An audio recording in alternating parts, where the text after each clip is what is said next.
We're going to be talking today new reasons why doctors will use your startup business. But listen, we've got a lot that we've got packed into here today, and we'll certainly come right back to the title of here just to make sure that you can understand what we're going to be going through. So I will encourage you to do this. If you've got a pen and paper and something to write down, you want to take some notes, this is one of those webinars that you're certainly going to want to be able to do that with. Again, my name is Eric Auger. I'm the Director of Research and Development here at American Business Systems, and I certainly want to welcome you here this afternoon. Before we even get started, we want to introduce to you who American Business Systems is. So, who are we? Well, we are a company that's been in business for over 20 years now. We just celebrated back in January, helping folks just like you see on this screen, working from their home, from wherever they want to work from. Doesn't matter if they are in their home office, or if they want to create an office, or if they want to go on vacation, or wherever they want to work from a hotel. Folks, you can literally run this business from anywhere. I was talking with someone just yesterday saying, hey, if I start my business here where I live currently, what happens if I move? That's perfectly okay. And we're going to explain why, just simply because of our system, the way it works. It is a web-based system, as you can see here on our screen currently right now. You can log into our system. Doesn't matter if you're using a Mac, a PC, a tablet, an iPad, an iPhone. Folks, you'll be able to get in on our system. But the best part about it is not only that you can get on our system, the doctors are going to be able to get on there as well from any web portal that they can find. And you just walk around nowadays and you're going to find some internet service somewhere. So this is a growing business just because we are a web-based system. I want to introduce you, for those that, again, who have never been through our website yet. It is absystems.com. Here you can go through just a ton of information. You can find out about us. You can go through the business package, find out what kind of income potential that you can certainly make. There's some news, and we're actually going to show you a little bit more about that towards the end of the webinar today. But folks, we really want to get you into what's called our virtual brochure. Now, the way that you get into that virtual brochure is by utilizing this button or this button up here at the top. This will get you into what's called our virtual brochure. This is all it is an online brochure. We don't send out papers. There's no reason to cut down a bunch of trees and just send those to you. We want you to have interactive information with us. You'll see that each section will clearly go through the opportunity, how we help you get clients. You'll see that just in the getting clients section alone, there's 10 other sections in there. But also that's in this virtual brochure is someone that you can talk to besides just someone here from American Business Systems. You can literally talk to some of our current licensees that are actually doing billing and who have built their business very well utilizing this system. So we want you to take advantage of our virtual brochure. A lot of people ask us about the Better Business Bureau, and we want to show you here that we are and still have an A+ rating with the Better Business Bureau here of Fort Worth. So go out there, check us out. You can see again that we have an A+ rating. And for those that might want to come visit us, please take down our address at 5751 Kroger Drive in Keller, Texas, 76244. Now, Keller is just a little suburb north of Fort Worth. If you're flying in, we will arrange some way to pick you up from the airport, bring you over to our office, visit us, get to meet the folks that help with all the implementation, the staff that helps you with support, meet with Patrick, meet with us. We'll do demos. We'll do whatever you'd like for us to do. We'd certainly like for you to come on and visit with us. Now, folks, it may seem a little bit too close, but again, Patrick and I will talk about this towards the end of the webinar today. There are a few seats left for our March training. Well, our March training starts Monday morning at 8 a.m. And there is some room left. So if you want to try to get into this, the next training after that won't be until April. So if you're looking to get into this business, give us a call right after the webinar, especially if you're right on the verge and you hear some of the things that we're going to be talking about today. It might just get you to where, man, I need to get involved in this pretty doggone quickly. But again, if we know you can't meet the March training, no big deal. We'll get you into one of the other upcoming ones very, very soon. I'd like to introduce you to Patrick Phillips. Patrick is our founder and CEO of American Business Systems. Not only is he the CEO and the founder of it, but he's also an author and an editorial person with this magazine here called BC Magazine. This is the Billing and Coding Advantage magazine that goes out to literally thousands of people all across the nation that are in medical billing. Not just American Business Systems, folks. This is nothing that we produce. This is a third-party magazine that goes out there. You'll be able to see his articles. They're requesting articles from Patrick simply because, number one, we've been in business for so long, and this is all we do. We don't sell any other type of business opportunity. This is all we do. We live it. We breathe it day in and day out. So as you can see here, there was an article that just came out, how doctors can cut their billing costs up to 50%. Well, certainly it leans towards a little bias to some of the services that we have. This would actually be a great marketing piece for you as an ABS licensee. But you would want to read it because we want you as a potential licensee to get as much education as possible. He has also written a couple other books here that I'll show you on the screen. One that's called How to Reprogram Yourself for Success.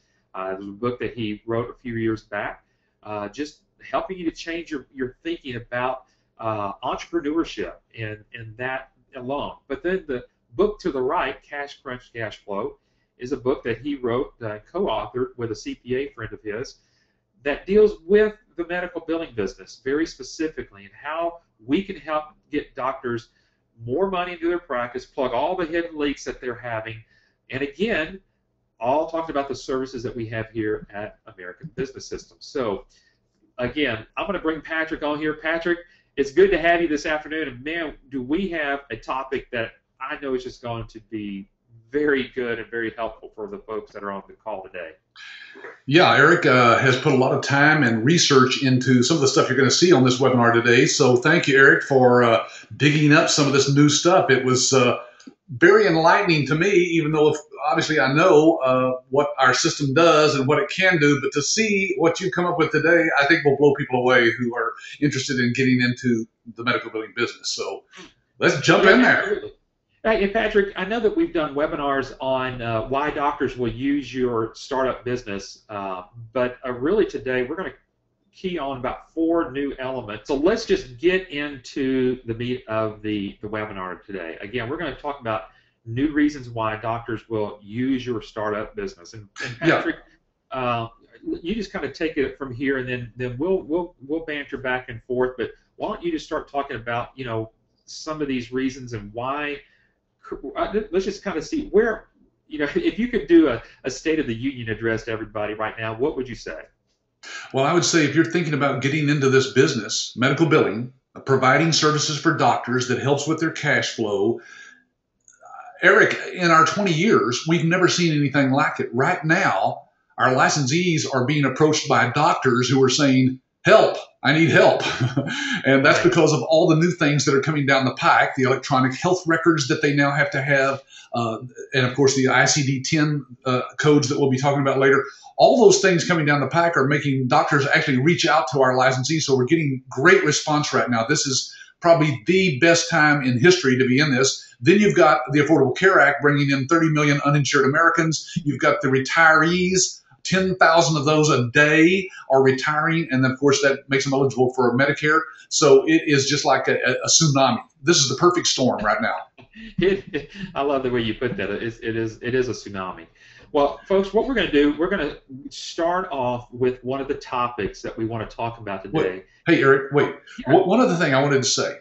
Sure. About this, because again, people looking at this for the very first time, you and I kind of sometimes see, you can't see the forest for the trees, because we're right in the middle of this every day. But guys, if you're just now researching this business, the reason that you need to pay attention to what we're covering today is because if you get in this business on your own, let's say you find a course or some kind of book or something on the web that you download and you try to learn to do medical billing and you get into the coding thing, which you don't really need to do, you'll find out. But if you spend a lot of money and time on that stuff, then you go out there and you walk into a doctor's office and say, hey, I just opened up a medical billing office. Do you need any billing? We can help you.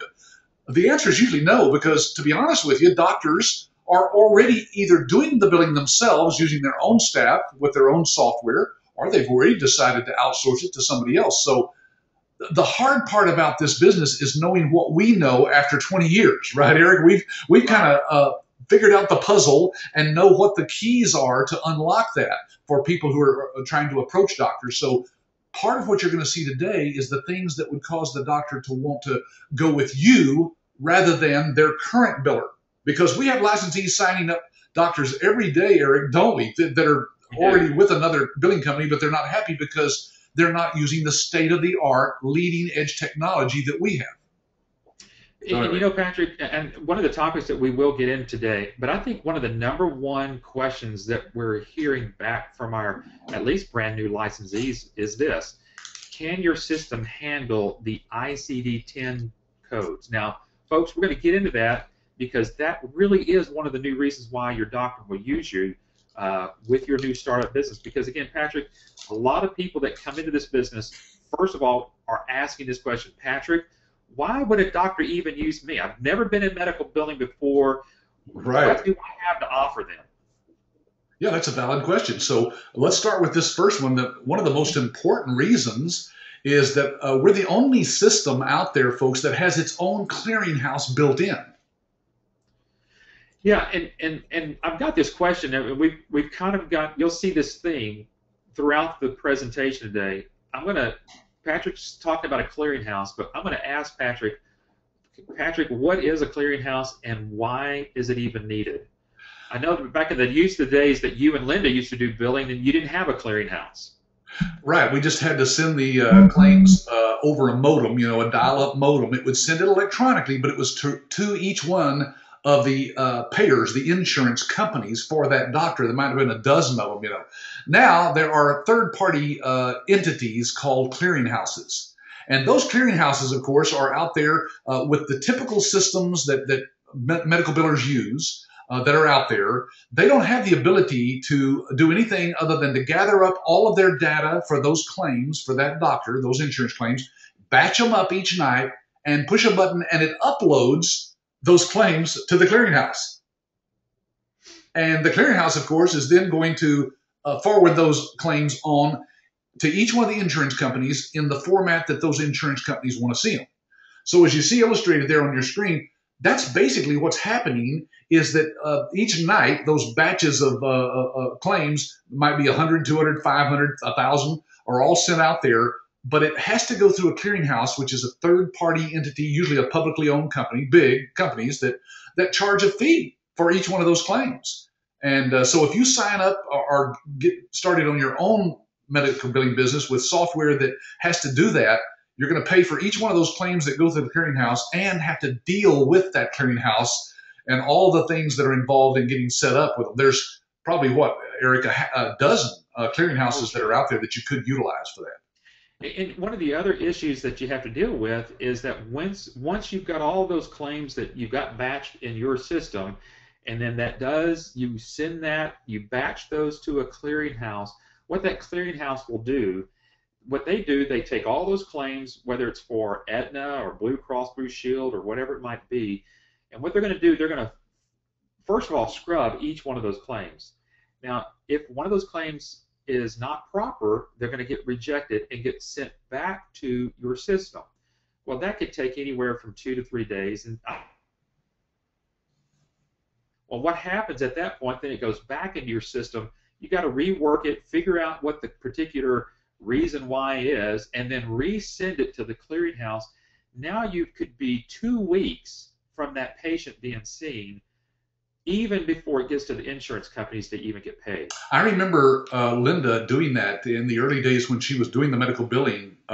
We were doing that once a day. We would upload, and then we would download all of those reports from the clearinghouse saying, okay, this one was rejected, and it didn't even tell us why. And so we had to go back now and figure out, what did we do wrong? What did we leave out? What did we type in wrong? Yeah, it was a hassle. Yeah. So this third-party clearinghouse, and then again, Patrick, you know, the doctor may ask you, well, Patrick, why are my claims not going through? And then all you can say is, well, it's the clearinghouse's fault. Yeah. So it's kind of like when you, it's kind of like if you're using software that's server-based, especially. What will happen is the people who created the software will tell you, oh, it's the clearinghouse's fault, or it's Microsoft's fault. You know, it's the operating system that's causing problems. You got to contact them because, you know, we didn't create the operating system, right? So, and the same way with the clearinghouse. We don't have anything to do with the clearinghouse, they'll tell you. We just wrote the software. So you got to go back to the clearinghouse and deal with them. So you never know who, the blame doesn't stop. The buck doesn't stop. It's passed on to somebody else. But that's not true with our system. No, and this is one of the reasons why a doctor will use you right here in the beginning. And that is simply because inside of iClaim. Now this is where it gets to where we think the magic kind of happens here. We move that clearinghouse from out there inside of our system now. Right.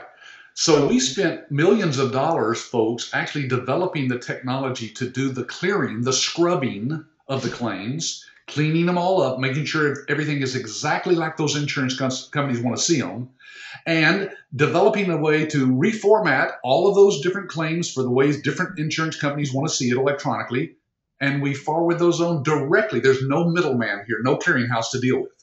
So not only did you not have to hassle in setting up with a clearinghouse, and then if you don't like them, you got to change and get set up with another one. It's a nightmare. Believe me, Linda and I did that a couple of times. Here, you don't have to worry about that because our rejection rate is less than 2% nationwide for all of our claims going through on first submission. So that's unheard of in this industry. What is the average now, Eric? About a third, right, of every claim that's sent in is rejected for some reason.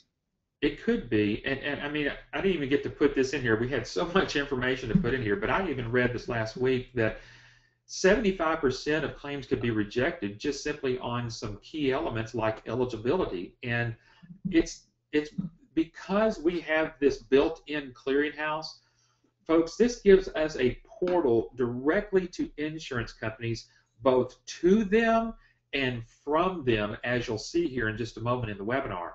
Again, these are the reasons why the doctors will use you, and they're going to think that you have been in business for years just simply because of the technology and where we are, and you will be able to get in front of doctors simply because of some of these, at least this one topic.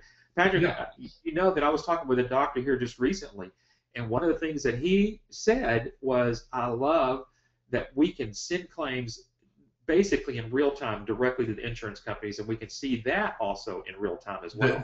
There's the key right there, Eric. If people are not listening carefully, you might miss this, folks. The term is real time. Now that means because we're on the internet, we are exchanging information with those clearinghouses in real time, meaning it happens now. Just like you're hearing me, this is a live webinar, unless you're watching the recording later, but today this is live. Those of you who are watching it, see my video at the top? This is live. If I could show you the calendar, I would. It's today. This is February 26th, and it's 3/21. So it's live in real time, meaning all the data is being sent back and forth in real time. Therefore, you have the instant ability to see exactly the status of where all the claims are. And the doctors love that part, don't they, Eric? Exactly. So really, folks, bottom line is this. We can get the doctors their money faster with less rejected claims. And I'm telling you, when you put those things in combination, that's where we are winning in our new licensees that are coming right out of class. Patrick, I haven't seen this I've been with you for 6 years. I've never seen people get clients as fast as we're seeing it here currently. Yeah. Hey, Eric, I think the record is we had a licensee that was sitting in the class. Remember, James Thomas? This was Right. a few trainings back, but he was talking to me about a doctor, and I said, well, when you get back and you talk to that doctor, do this and this. He goes, no, I've already signed the doctor up. I said, what? He says, yeah, your support department guided me through the process of preparing a practice analysis and a proposal, and I had the doctor signed before I even got here. Yeah. Exactly. So there's my iPhone. You can see the calendar at the bottom there. I think it's real time. It's the 26th of February. So, folks, just this one piece alone, the clearinghouse, and we would love to demonstrate this to you, to show this to you. Ask any of us here, any of your coaches that you're working with. We'll be happy to show this to you, and the other things that we'll be talking about as well. Hey, Eric, let me talk about this screen just for a second. We get the doctor's money faster. Now, what does that mean to a doctor? Folks, there are doctors who wait 45 up to 4 months before they actually see the check from the visit that they do with a patient. With ours, we've seen that paid within a week. That's right. We've submitted claims on Monday and seen money on Friday in the doctor's bank account. Do you think that does not make the doctors happy? It's called a turnover, money turnover, and that's very important in any business. You got to see the money fast for it to continue to flow and provide the money that the doctor needs to hire new people, to expand, to buy new equipment, and so forth. So that's very important. Very important. All right, so that's it on the clearinghouse. And again, we can certainly go more in depth with you, but that has been, Patrick, what, in the last 2 years, that's probably been one of our biggest things that we've added to what we do here. No doubt. Okay, now, we're the only system that has ICD-10 mapping built in. ICD-10? What is that, Eric, and why is it needed? I'm glad you asked. I'm just reading the screen there. I hear you. Well, let's deal with that. Well, first of all, what we're looking at right here on the screen, this is just a sample of what's called a super bill with a doctor's office. And let me expand some of these codes out here a little bit more. This is what's called, as you can kind of see right up here, that's ICD-9 codes. These codes are what's called diagnosis codes. So you can see, rheumatoid arthritis is a 7140. To me, that doesn't mean anything. To you, Patrick, it may not mean anything, but to the doctor, it does. Yeah.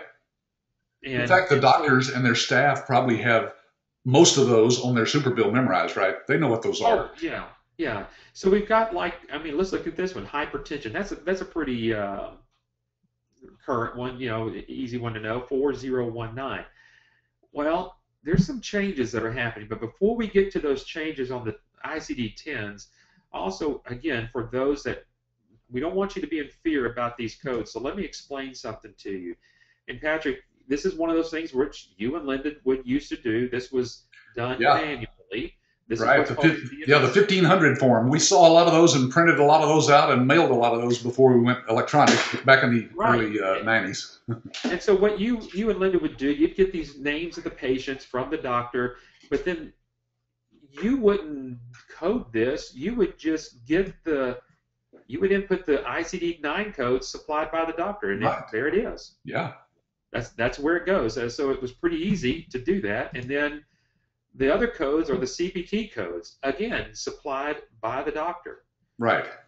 And that's the important part, folks, because when Linda and I started, we knew nothing didn't have a background or connection to the medical field at all. And a friend of ours was in the durable medical equipment company, a business, and he asked Linda if she could do medical claims. She said, well, I don't even know what one is. So he brought her into the office. And at that time, Eric, believe it or not, it was all on a typewriter. They were multi-part forms, that you would tear apart. Anyway, she put that in and actually typed those numbers and all that data in on that form. And so she didn't have to know the codes. The codes were handed to her by the guy that said, here, put these codes in. So really, all she was doing was data entry. You become a very highly paid data entry person in this business. Well, let's just talk about this. You, as a medical billing company, you don't need to have any coding experience. So can you explain that again, Patrick? Well, again, there's courses out there that you can take, and probably if you look at your local college, community college, they probably have a course on medical billing and coding. They always put that together, medical billing and coding courses, because it's assumed that you have to know what the codes are. Well, you got to know some terminology. We cover all that in our week-long training class, of course, enough for you to know exactly what codes are about and to speak intelligently about them. But do you have to know all 16,000 codes? No. Those are codes that are given to you on that super bill that you saw on the previous slide there by the doctor. All you're doing is taking what he gives you, and by the way, that's all done electronically through our system, no paper, and you take those and you put them into our system and send the claim off. And if the code's wrong, it's the doctor's fault. And our clearinghouse will tell you that this code is not appropriate for this diagnosis, and so you need to correct it. And then you go back to the doctor and get the right code. They have to know what the codes are, and most of them do, of course. Sure. Patrick, before we go any further, I can't see the questions. Do you see any questions that may be coming up that we might need to address real quickly? Yes, I am seeing one right here from Roger. He says, have y'all set up dummy patients and dummy insurance companies so that we can practice using this software to reinforce and develop our skills? Not only have we got a demo system that you can go into, during the live training, we bring in laptops. We bring in laptops for every student. You will be sitting at a laptop actually doing medical billing the very first day. We want you to see how easy the system, how user-friendly it is, so we get you right in there doing it. Not only that, but we have recorded webinars that will teach you exactly every aspect of the software, and then you can go in and practice that on your own. So yes, all that's already built for you. Great question. Here's one from Elizabeth. She says, is that low rejection claim rate only if the doctors are using iClaims and our EMRX, or does that stand true for if they are just using iClaims? Oh, well, Elizabeth, that means that if she's saying if they have the electronic medical records part of our system as well as the billing part, it doesn't matter. If they have the billing part, then of course it's still going to be true that rejection rate is low because our system does check for the errors, and the clearinghouse, checks for those before it sends it on. Yeah, but of course, if the doctor is using the electronic medical records part of our system, we'll see it here in just a second as he shows you this, but they're actually entering those codes themselves into the EMR, and that goes over to the iClaim system where you just basically are just forwarding it on. Eric, we lost you there. He's gone. I don't know what happened there, but maybe we can go to the next slide if Eric is listening to me. No, I don't think if he's on here, he can do that. So I think we're in trouble. I'm going to answer some more questions then while he's trying to get back on here. Okay, let's see. Can we practice our sales pitches, Roger says, with you? Of course you can.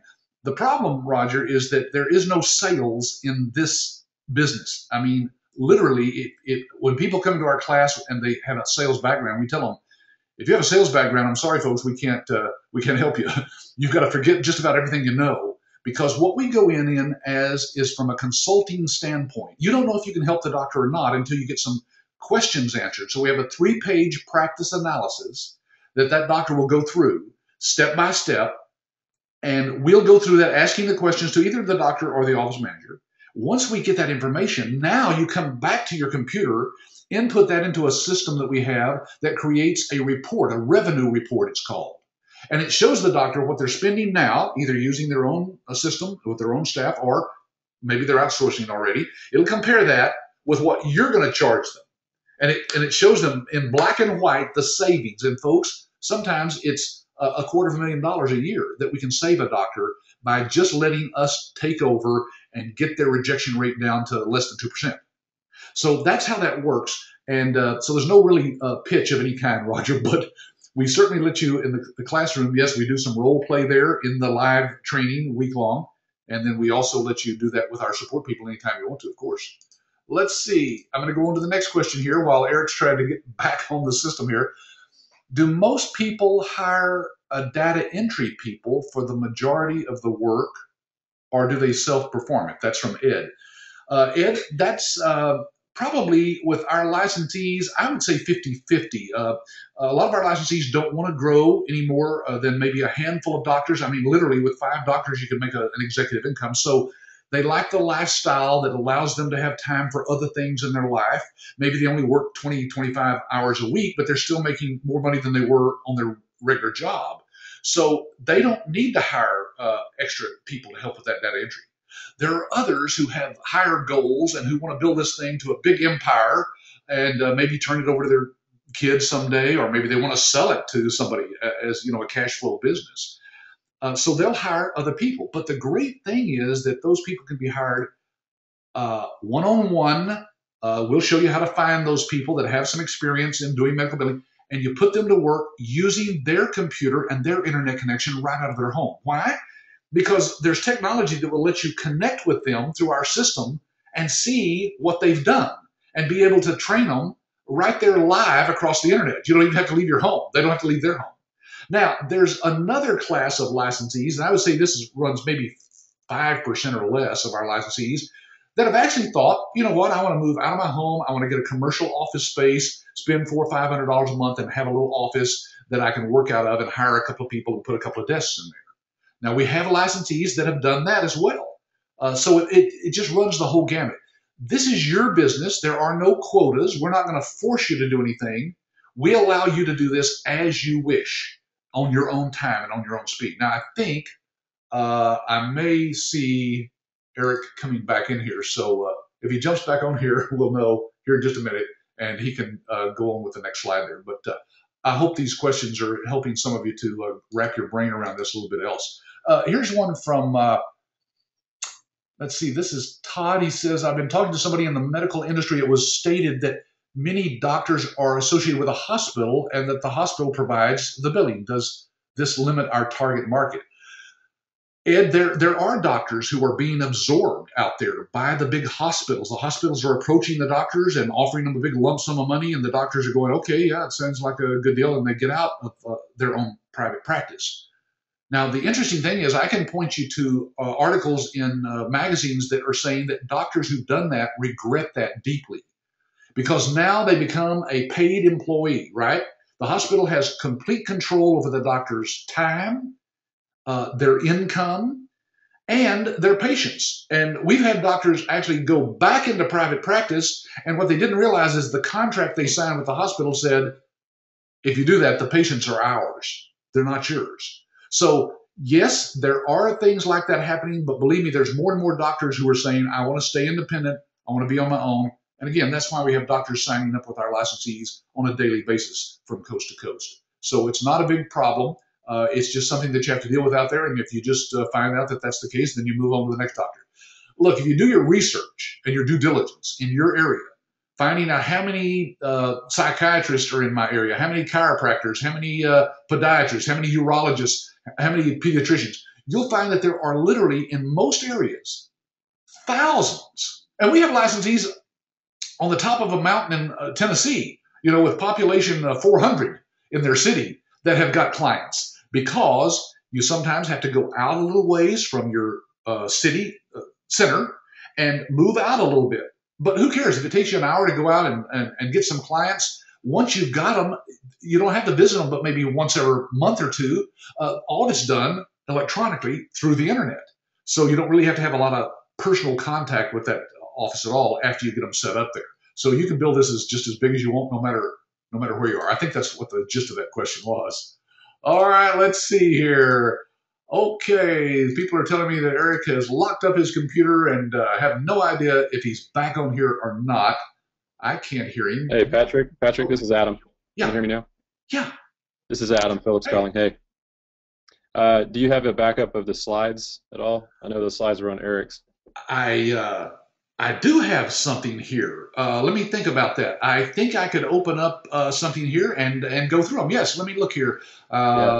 He sent me a PDF of it at least. So I will put that on the screen and see if I can share the screen. And that's a good idea, Adam. Thank you. Yeah, it looks like Eric's having some technical difficulties. I'm unable to reach him right now, but I think he's trying to log back in.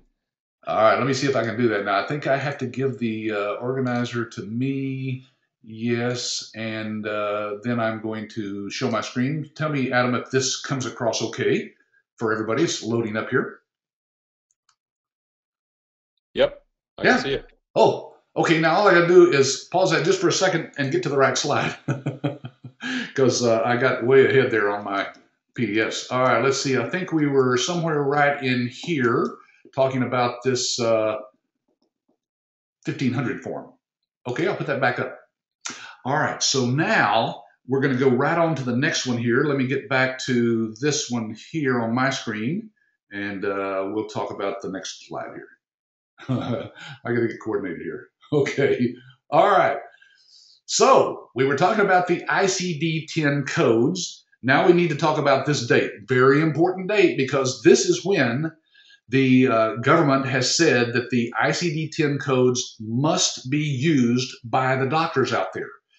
Now, what that means, folks, is that the doctors are not up to speed knowing how to switch from the ICD-9 to the ICD-10 codes. They could be in serious trouble. It could really put them out of practice. Yeah, they must be. This is a set in stone deadline that the government has set. And what is that, 4 or 5 months away, right? So that's why it's scary for doctors because they're not ready for it and they know they're not. Most of them are just now scrambling to try to figure out what it's all about. So let me go here to the next slide and I'll talk to you about this ICD-10 and why it's important that you at least be familiar with it. As you can see there, it's a new code set for reporting medical diagnosis and inpatient procedures. And folks, that's why when you approach a doctor right now, if you ask a doctor, and some of our licensees are getting this from doctors right now, what is ICD-10 is usually what they ask you. They have not a clue. Their staff has not gone to any training. There's no formal certification for getting ready for that. So people are wondering, how to get ready for it.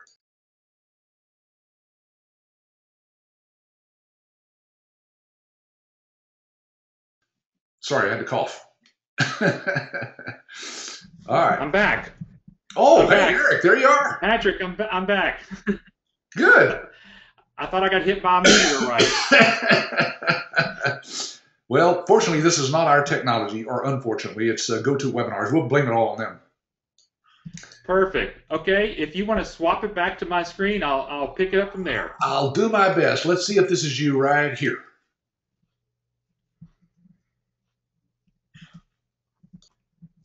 Let me see if I can pull that up there. And boy, you talk about being live, right? We'll edit all this out, of course. It won't be on the recording. There we go. Show my screen. Here we go. All right, we're ready. Yeah, there it is. Okay. Good. You're right where I was. Perfect. Okay, so we were asking the question what the problem was, and I guess you were already talking about the doctors. They don't even know what ICD-10 is as well. No. So. And neither do the staff. Yeah, neither do their staff. So again, what is the issue here is they're moving from ICD-9s to ICD-10s, and Patrick, they're going from 13,000 diagnosis codes to 68,000 diagnosis codes. I knew that was a big number that we're right now. I thought it was 16,000. So there's 13,000 ICD-9 codes is what you're saying. And then when this is implemented on October 1st, boom, it's 68,000 codes now they have to know and deal with. 68,000 codes. And here's what they look like. The top portion of this is what the doctors are normally used to. So basically just 5 digits. And you can just see where it is going to. I mean, it's going from just a few numbers there to, man, lots of numbers. Lots of numbers there. Well, it's got an alpha in the front there. Now it's got 2-digit numeric, and then there's a decimal, and then there's 3 more numbers, and then another alpha extension. It's just, I can see how they'd be much, much more complicated. By the way, Eric, this is why the American Medical Association has asked the Center for Medicare and Medicaid Services to not implement ICD-10. Of course, that's not going to happen. They're going to do that. But they've said if you're going to implement it, then please change the way doctors are going to be paid, because right now, if they don't send in the exact correct ICD-10 code, they don't get paid on that claim. Exactly. And so they're asking for a little leniency there.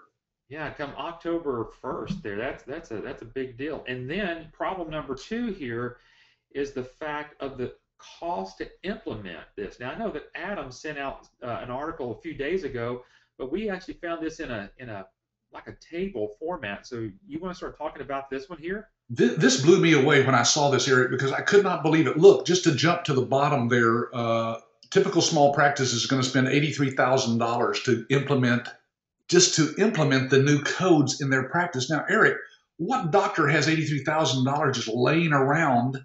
This is pure cost. There's no benefit to them at all in this, other than the government says you got to switch. And that's because of the education, the process analysis, the changes to their super bills, the internal technology costs, increased documentation costs, and so forth. And then if they're a bigger practice, 10 providers or more, it's going to be whatever that number was. Yeah, it could be up to, if it's a large practice, $2.7 million. Unbelievable. Yeah. So we're asking the question, who can help? Well, first of all, we want to tell you that clearinghouses cannot help. Look at this. Look at out of this article that we found. And this is actually a brand new article that came out, planning for ICD-10s working with clearinghouses. But I'm going to underline these, Patrick, and you can just kind of read those for us there. Yeah, it says clearinghouses cannot, however, help you identify which ICD-10 codes to use unless they offer coding services, which they don't. I don't know of any of them that do. Maybe there's one or two clearinghouses that do. I just don't know about them. And even third-party billers cannot translate ICD-9 to ICD-10 codes unless they've also had the detailed clinical documentation required to select the correct codes. Now, folks, don't let this scare you. This article is talking about the typical third-party medical billing company out there, not our licensees, because as you're about to see, we can help. IBS licensees can help. Show them how, Eric. Yeah, okay, so we're going to step you through this. Now here we're kind of like simulated logged into iClaim, and we're going to click on that button where it says EHR, and that's going to get us to this section of the EHR screen. And then from here, what we can actually do is work with the doctor with their particular patients, click on one of these, which starts an encounter here, and you can see here, we're just going to work it down going to right there where it says problem list underneath this O portion of objective. And again, don't worry about all this. This is something we help implement to you. But we want to show you that, again, we're one of the only systems, well, we're the only system that we know of that has a built-in mapping portion of it. So we're going to click on that problem list. We're going to click on it when it gets to this particular screen. We're going to click on new problem. That'll get us down here to the family practice portion of it. And you can see that we've got the ICD-9 portion of it highlighted here. And once we click on that family practice, it's going to give us all different sorts of things here pertaining to the doctor. Now, we've clicked on and using what's called this fracture of a tibia. Well, a doctor also knows that as the 82382, but he doesn't or she doesn't know what the ICD-10 code of it is, and this is where we can actually map it here for the doctor. Once you can see here, ICD-9 to ICD-10 problem list mapping. So there's that 82382. The ICD-9 code. That's the ICD-9 code, and now we've got the ICD-10 codes. Now, this one code has translated into 4 different codes. Right. And by reading the description, the doctor can decide which one of those applies to this patient. That's correct. And folks, this is built into our system. Now, Patrick, you're really going to have to take just a very short minute of time because we had that little glitch there. But this is what these licensees, you as a brand new licensee, can do for a doctor right out of the gate. For a fee. We have licensees going into doctors and saying, I can translate your ICD-9 codes that are currently on your super bill to the new ICD-10 and show you your choices right now, live. And we can do that for them. Some licensees go back to their office, take all the ICD-9s and translate it, and then just put it into a spreadsheet and say, here's the ICD-9 and here's your choices for ICD-10, and give it back to the doctor for, some of them are charging $1,000 or more for that, Eric. Right. But what does it cost the licensee? Well, nothing. As an ABS licensee, they have access to this 24/7 from any computer or any internet-connected device, iPads, tablets, smartphones. Yeah. So you can see that you will have this at your fingertips, and yes, you can actually use our demo system, because I think someone asked earlier, do we have a way to practice all this? We can work with you and use our demo system to find these mapping lists that quickly. It really is unbelievable. And you're going to have those doctors welcome you into their office. There's no doubt about that. Oh yeah, they will. This is a wide open door right now. You talk about a window of opportunity, Eric. Between now and October 1st, this is it right here. This is the time to get into this business. Now, hey, I want to go back to a question here from Tanika. She says, if this business is done from home, how will the doctor's office learn how to use the different aspects of the system that have to be implemented physically at the doctor's office, like the electronic medical records, for example? How can all this be done from home? Very easily. Inside of iClaim, and we'll show this to you in just a moment, there is actually a training site inside there, and it's broken down into 3 categories. One for the front office, one for the doctor, and one for you as a billing company. So you can literally have the doctor step through exactly step by step with either recorded webinars that we've already done and they're already posted, or they can attend one of the live webinars that we conduct weekly for brand new doctors that are actually coming into the system. Right. And of course, because it's all web-based, folks, you can actually log in using the technology we're using right here from GoToMeeting, GoToWebinar. You can log into there and see their screen, and they can see yours, and you can teach them, again, from your home. You don't have to leave your home. We've had disabled people running this business from their home, folks, because it doesn't have to be that look, we're in the 21st century. We don't have to do things like we used to do. Used to, my wife and I had to get in the car, we'd go and visit the doctor each week and pick up all the stuff and then bring it back and put it in. That's all done electronically now using the great tools that we have available to our licensees. All right, let's move on here. We're the only system, Patrick, that has insurance verification built in. Oh, man. When I first saw this, Eric, I said, wow. Wow. This is key. Insurance approval can be done through our system. You don't have to go outside our system. So let's talk about how insurance verification is currently done. Yeah. You're looking at it right there, folks. And we just saw an article. Oh, I think you got that. You're going to show it here, aren't you, Eric? But this is how it's done. It's on the phone. People get on the phone, dial up the insurance company, and stay on there for sometimes an hour at a time for each patient. And look at this article. This came out yesterday in the Fierce Practice Management website. You can go there and find this. And look at that second paragraph right there. Okay, Eric's got it coming up here. We had a spattering of new patients in January. This is talking about the new Affordable Care Act, right? They've got new patients coming in, maybe once a week. But I think we were averaging 2 to 3 a day now, she says, and office staffers spend at least an hour on hold with the insurance company to verify that the patient's coverage is effective and the premiums paid. That is so outdated technology-wise, Eric. Well, you've talked to doctors who didn't even know that this could be done, what you're about to show with our system.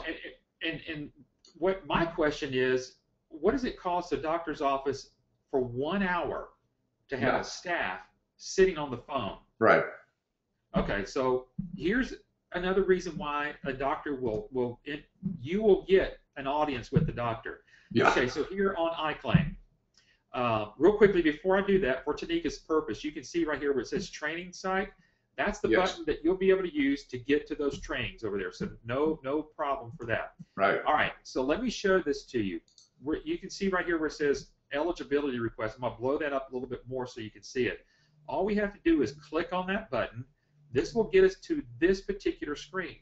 All we have to do is input the payer of that particular patient. Now, folks, this can actually be done on the phone, even with a brand new patient, and get all the information in it as quickly as you're about to see it. So we're going to put in the payer, then we're going to put that patient subscriber ID right in there, and this is what's going to come up right here, Patrick. And look at that. All that information in real time comes from the insurance company's database, sucked right into to our system there. It's right in your system. You didn't have to do any data entry. But that's the key portion of what they're looking for right there. Yeah. That patient is active with Aetna or Blue Cross Blue Shield or Medicare. And folks this is I can't emphasize this more. It's in real time, done with a click of a button as fast as you saw us. These are just screenshots, of course, but it's really that fast. Yeah, be sure to get with us. We'll actually demonstrate this to you. And when we say demonstrate, we're actually logged into our system. We're not using a demo server. We're literally in our system. Right. So when we show this to you as a demo, this is actually what you're going to be seeing. Not only do you get that there, but the staff and the doctor and you as a billing company, whenever they are putting patients into their scheduler, Patrick, look at this. I don't know of any other system out there that can actually do this. There may be some, but this will also show up on the doctor's EHR side, their health record side. It's the same eligibility legend as you can see here. So it's pretty easy for you to see. Green means active. That means the doctor is going to get paid. That's the bottom line. Yeah, they could have this on their iPad, carrying it with them. Pull it out, look at their schedule right here. Here's their schedule live as it happens, as appointments are being booked. And as those eligibilities are being done in the front office, the doctor is seeing it right here on the screen. If they have yellow, it's not found. In other words, there was no records on that patient. So that's probably a patient that they will tell before they get to see the doctor, how are you going to pay for this, right? Exactly. That's exactly correct. It's all about cash flow for the doctor, and this is solving that problem for doctors, not spending time with patients that they'll never get paid on. The way I like to present this, Patrick, this is we are proactively making sure the doctor gets paid. Yes. And we can prove that by showing the doctor the schedule and what they were able to do right smack dab in there. Talk about demoing. Wait, go back. Oh. Sorry. Before we even talk about that. Oh. Well, was that? Let me go backwards. That's backwards. Here we go. I got to get to a question here that was asked by Karen. She says, we've heard that it's smart to focus in on specific niches. What niche is the most lucrative and why? Well, actually, when we go through the live training, of course, we go into detail on this and even have an exercise on it. But you can imagine that the specialists that are out there that are big dollars, of course, are surgeons, for example. Believe it or not, podiatrists are one of the key specialties that are out there. OBGYNs, oncology, internal medicine. Eric, what am I thinking about there? Dermatologists, gastroenterologists. All of those specialties, guys, we have a whole list of those, and those are the ones that we teach you to focus on, of course, when you go out and start marketing. One other question by Roger. He says, does the super bill itself help the doctor select the right ICD-10 codes? No, because the super bill is really just a printed form that they use in their office that has their current ICD-9 codes on there. But by taking those ICD-9 codes, you will be able to put it into our system, as you saw, and show the doctors what the ICD-10 choices will be. Correct. Okay. Just All want right, to get a couple of those. I got a few more questions here, but wow, there's a lot of questions. Yeah. Okay. So we're coming down to the last portion of this. We kind of went over three major categories. You know, we're the only system that has its own built-in clearinghouse. We're the only system that has the verification insurance the way that it does. We're the only platform out there that has its own mapping system of ICD-10s. But as a company here with American Business Systems, we're the only company and the only system that will provide you live demos for your doctors. Now, again, that is a huge portion of your marketing out there. You're not out there alone, doing your business by yourself, right, Patrick? Well, if I were starting this business and I had what you're about to see here, folks, Linda and I would have built our business much, much bigger and much faster, because it's a matter of helping the doctor wrap their brain around how this system and your billing services are going to help them financially, right? So visually, doctors love to see demos and they love the latest technology, right? So you actually will be able to go online in real time and set up a time to have a demo for your doctor. So as you can see here, there you and your wife are, or husband up above there. There's the doctor. He's watching at the very same moment us over here on the left side of your screen, American Business Systems, doing the demonstration of the system, showing you some of the stuff you just saw. Now, if you were sitting there going, wow, you can imagine what the doctor says. What do most doctors say when they go through this, Eric? Well, this is what they say. They're saying wow as well. I knew that was coming, so I set you up for that. Yeah. There's nothing like seeing a real live demonstration of a system that the doctor is going to be able to have access to, because you will be able to actually give logins to the doctor and the staff as they wish to see certain parts of the system. Now, they can't do the billing side, but they can see reports, for example. They can see the scheduler. All that's live for them 24/7 from any internet-connected device. And the thing about it is, we're all in communication. You can see here that you're communicating with the doctor's communicating with us, you're communicating with us, all on this demo and this go-to meeting that we have here, and we want to work with you to get your doctor. So your doctor can be at their office during lunchtime, early in the morning, late afternoon. You could be at your home, like you can see here. We're here. So folks, we want you to utilize this. Patrick, kind of talk about when we actually demonstrate this portion of it in our training. What kind of response do you get from licensees, brand new licensees? Well, even licensees who've been on these webinars, like some of you have been for months, they will come to this training and they go, wait a minute, I can't even wrap my brain around the fact that you guys are going to do the demos, because my biggest fear was trying to explain all this to a doctor and not having the right answers. Well, folks, guess what? You don't have to have the answers. We have the answers. Right. When we're on this live demo and the doctor's asking the questions, we know the answers to any question that can be asked. And you get to be educated by just sitting in on it and watching the demo, like you see the couple here doing. Absolutely. Yeah, so they're blown away about it. Well, as we kind of wrap this up, we don't want you to take our word for it. We want you to see what our licensees are saying here. So let's go here. I mentioned this earlier when we began the webinar. We want you to go to our website, click on it where it says blog. And Patrick, I'm just going to kind of step through some of these screenshots here, but why don't you kind of explain what's going on here? All right, so on our website, when you go to the news link up at the top there, you'll see a thing called news. And then you go to the blog. It's right below that. I think you went past that screen already. But anyway, when you do, there it is, blog right there. When you click that, you'll see some interviews that we've done with licensees all across the country.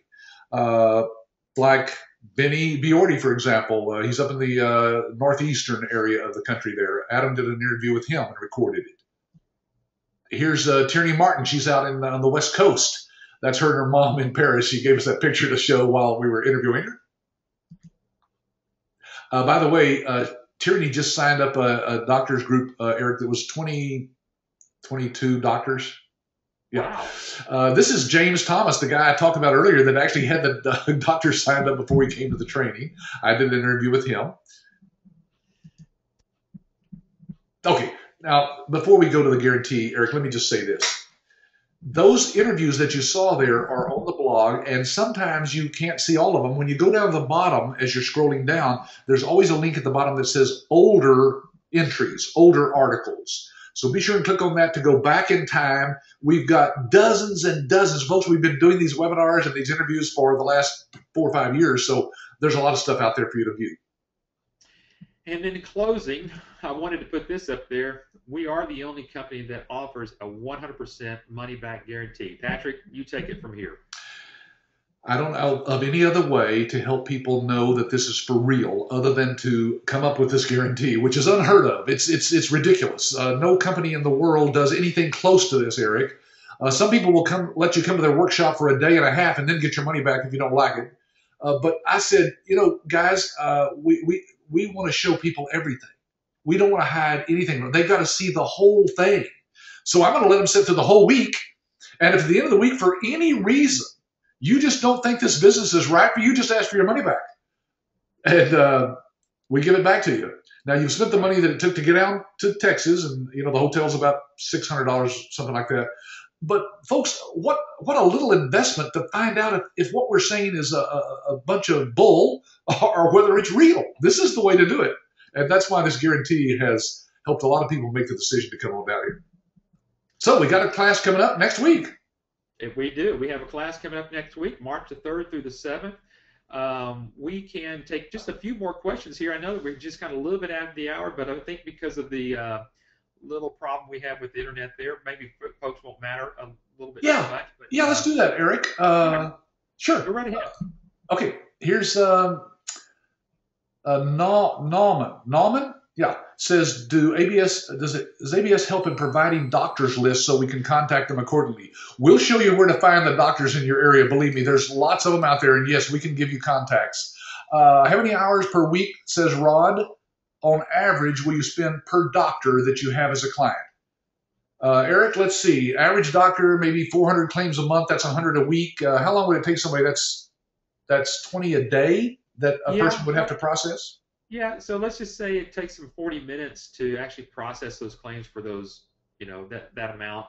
And then Patrick, that could actually vary because of the whole if the doctor's using the EHR, EMRX, and those claims are coming directly into the system for you as a billing company to actually process, could be even less than that. So let's just say, less than an hour now. Oh, yeah, less than an hour. We've got licensees that have 5 clients, and they're doing all the processing themselves. So it doesn't take that long, no.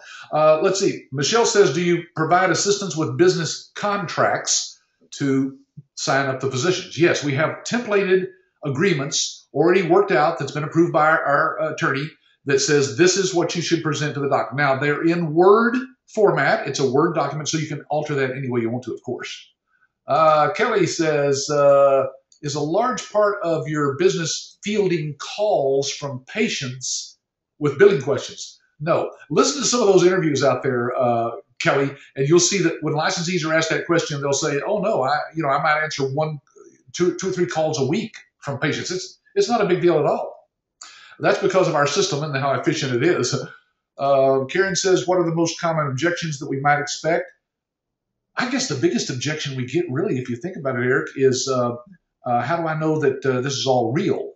If you're just a brand new business starting your business in your city, folks, we're going to teach you how to position yourself as an extension of our network. Remember, we have a coast-to-coast network of licensees. So you can say, I just opened a local office here in this city. I'm part of the nation's largest network of independent medical billing companies. We do thousands of claims every day for hundreds of doctors from coast to coast. So you'll position yourself as much bigger. That's about the only objection you ever get is the doctor not knowing who you are and why they should do business with you. Right, Eric? Is that absolutely? Rod says, how can we verify the average percentage of denied claims that doctors experience? Eric, I wish we had that right on the tip of our tongue, but we do have a quote from the American Medical Association or somebody like that shows the nationwide average is 34%. Now, that doesn't mean a particular doctor has that low a rejection rate. They could have 40, 50, 60%. So sometimes you have to just take their word for that. But the office manager generally knows that if I send out 100 claims, 20 or 30 of them are going to come back. That's how they know that. Sure. We can show them in our system, of course, and prove to them that it's 2%. They can even log in themselves and see that it's less than 2% once they get going with us. And that rejection rate's going to vary. I mean, it really will. I mean, oh yeah. We just saw one not too long ago that was 18%. So sure, there's nothing below 2 digits. I'll say that.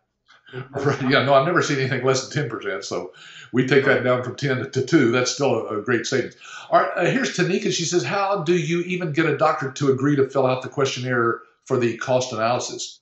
Well, that's part of what we train in that week-long workshop, Tanika, as to how do you get in front of either the doctor or the office manager to ask those questions. A very good question, what you're asking, but we don't have them fill it out. We go and ask them the questions verbally right there in front of them. And we tell them it's going to take about 45 minutes or so, so we need to set aside that time. So you'll see that we've got a way of getting that information out of them. Jelani says, I thought they have extended the date. They've talked about extending it, but they haven't. It's October 1st. Yeah, it is October 1st. We have not seen anything. There's, like Patrick said, there's a lot of talk about possibly moving it. What we really probably see is some leniencies. It'll start, but there's some issues. And again, you've got to understand that the insurance companies are geared up for that as well. So there's several people that are involved in making sure that they get ready for ICD-10s. Yes. Henry says, does ABS own the code translator? I think he's talking about the ICD-9 to ICD-10 codes, or is it public info? No, that's ours. That's proprietary information. We have that as a part of our system. Of course, you'll have free access to it. Yeah. Yeah, you could. Let's just take that real quickly. You know, the doctor can hire a coder to get that translated. So, but the way that we've got it done, it is just for our licensees. Right. And you can charge for that. As we said, it's worth something to the doctor to be able to do that. Even certified medical coders, Eric, might not be able to do that for the doctor right now. They would really have to know what we've already pre-programmed into the system to know those things. And they're very expensive anyway, certified medical coders. Michelle says, so I don't even have to be in the same state as my clients. Right. No. In fact, we've got licensees that have clients all over the United States. That's why we don't have territories. Thomas says, why would I not need code experience when there's such a big code change coming down the pike? Well, it's because we know what the codes ought to be. You don't have to know. You put in the old ICD-9 code that the doctor is currently using, and boom, like you saw there on the screen, our system tells you what the new ICD-10s are. Well, and one other thing there, if the doctors are actually using our system, the EMRX system, when they're going through seeing their patient, the system itself will actually be charting that out directly for the doctors anyway. So right. If you don't know them, the doctors don't know these new codes. I mean, no. We just showed you they don't know those codes. No. So again, and Patrick, you know this. I was able to sit with a doctor this last week and demonstrating that to the doctor. He was saying, how am I going to see my new codes? I actually just kind of walked him through it, and he goes, "Oh, got it. Wonderful. When can we get started?" Yeah. Let's see. Nauman says, so we have to do this in the doctor's office, or can the doctor's office go online and check eligibility? Yeah, we didn't make that clear. You don't do that. The doctor is given access to the scheduler and the EMRX, of course, and that's right there. They push a button and they check the eligibility when the patient walks in. Yeah. Correct. Stephen says something about a psychologist, ?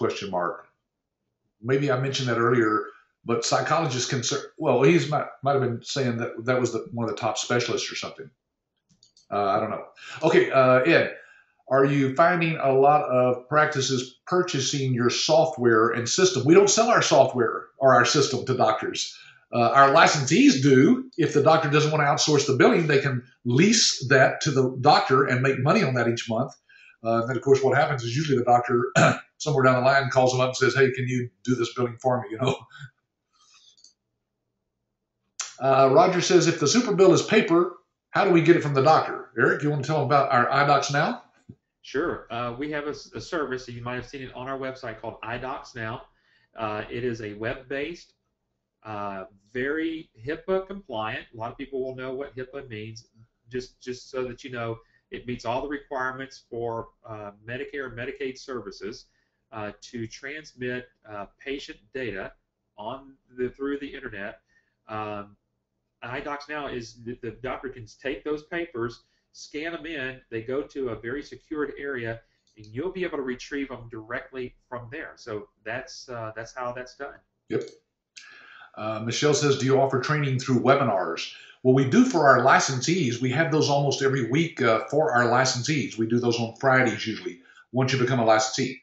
But we don't do any training like you see there in the live training. We require that you come down here for the week and spend the week here in this because, folks, that's the only way you can get the hands-on experience and the experience of sitting with other people who've started their own business, and they'll ask questions that you wished you had asked.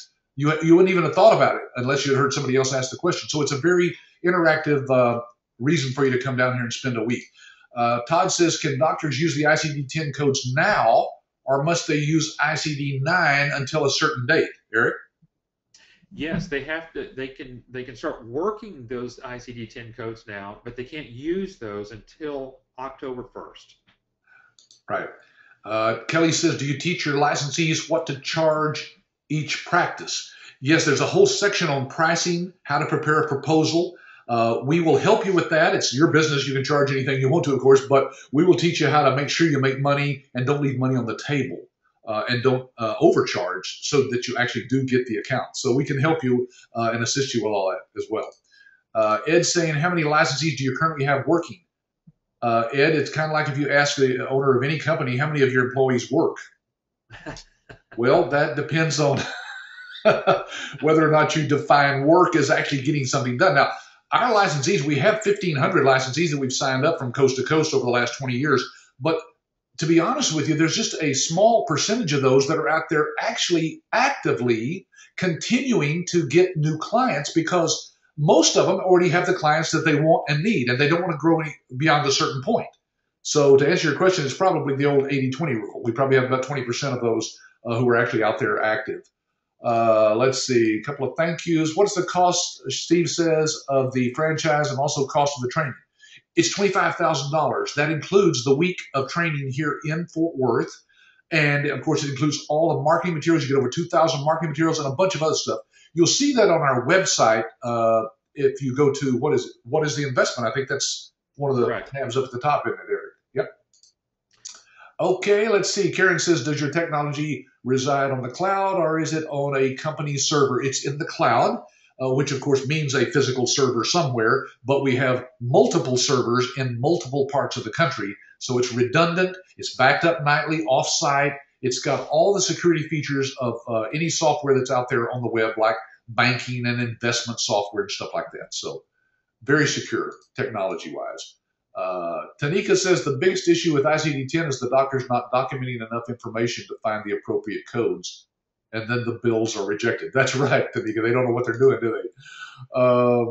She also says, how does your system handle appeals and denials and sending medical records for proof of the use of the codes? Well, that's kind of involved, Tanika, for this webinar, but to answer your question briefly, we teach you exactly how to deal with those rejections. Our software, for example, in our clearinghouse, when it's rejected, comes back and tells you in plain English exactly why that was rejected. And you can just resubmit that then. Eric, I only have 3 more here. I know we're way past time, but I think we owe it to the people just because of the glitch, don't you? Absolutely. Let's see. Joan says, so if the doctor isn't using the EMRX system, would it be up to me to enter a code for billing? Well, yes, but you would get the code from them still. Electronically, they would send you that code on their super bill, and you would enter it in if they're not using the electronic medical record system.